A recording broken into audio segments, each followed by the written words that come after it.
Hey, it's Meg. Welcome back to my channel. Today's junk journal with me, I'm going to be doing day 10 of Junk Journal July, and today's prompt is thread.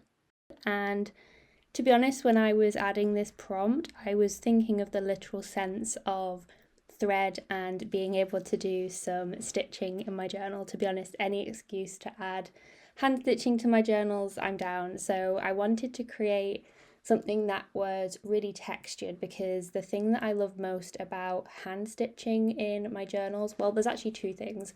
The first is that it adds so much texture in such an easy way, and literally anyone can do it. Like, I can't use a sewing machine. I have a sewing machine, cannot for the life of me get on with it. I really should try and become friends with it, because there's probably so many amazing things that I'm missing out on by not being able to use my sewing machine.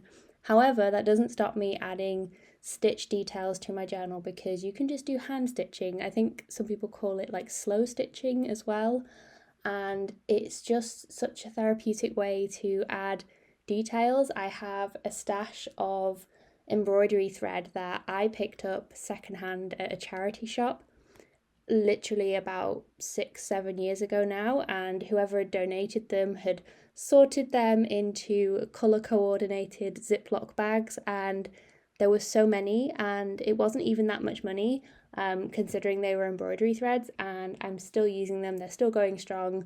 I'm probably never going to need to buy more embroidery thread, because there's so many different ones, there's so many colours, and so I just love to use them within my journals. It's what I use to bind my journals, it's what I use to add pockets, to add details, and to, like I said, just add this texture.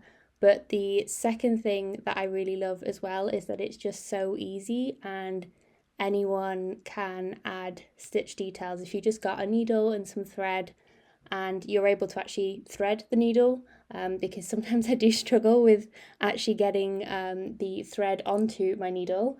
But once you do, there's so many different possibilities of things you can do.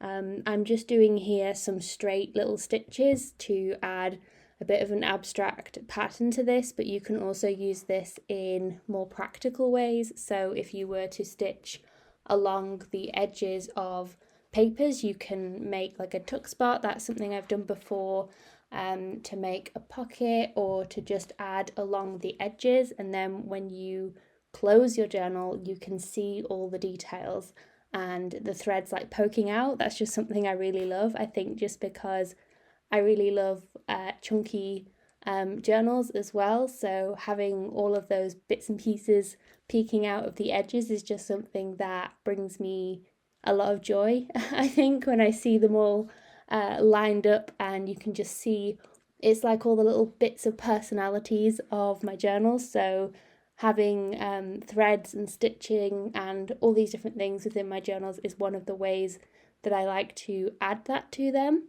So for this piece here in particular, I just gathered a little cluster of different papers.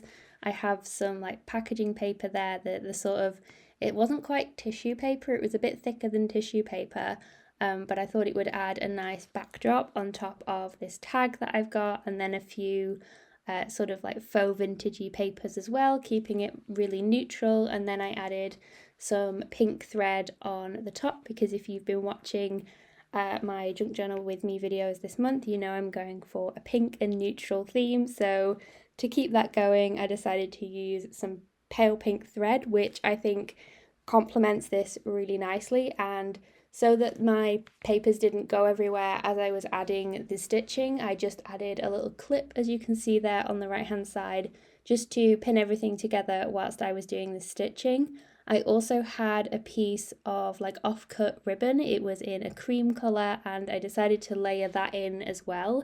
And the edges are frayed and there's kind of threads coming out of that, so I actually thought that that was perfect.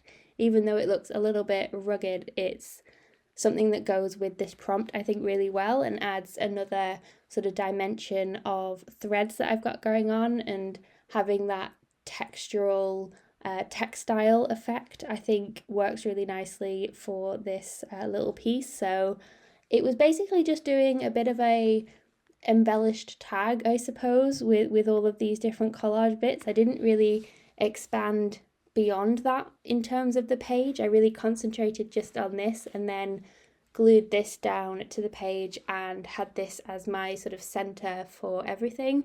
But aside from like adding the stitch details, this is definitely a case of I didn't do a lot, but I think it looks like more than it is, and I really enjoy that when I do a fairly simple page, but it turns out looking like it's a lot more involved and you've still got all those details, so you don't lose any of those effects. You can still have a lot of impact even if you only do a short page, which I think is, for something like a daily challenge for a whole month, you're gonna have pages that are going to be simpler and you just sit down for like 10 minutes and do.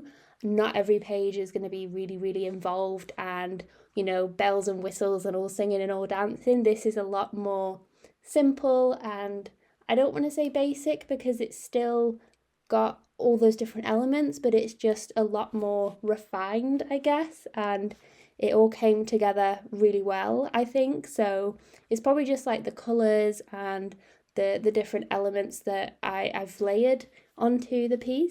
And in the background there, I added a translucent sticky note to add a bit more dimension to the page and also some colour behind the tag so that it popped off the page. So this is actually by the brand Midori, and it's a Sakura esque design. It is really subtle and I just really love the colour of it and the shape as well. It's kind of a uneven oval shape, and it just adds a really nice dimension, like I said, to the page.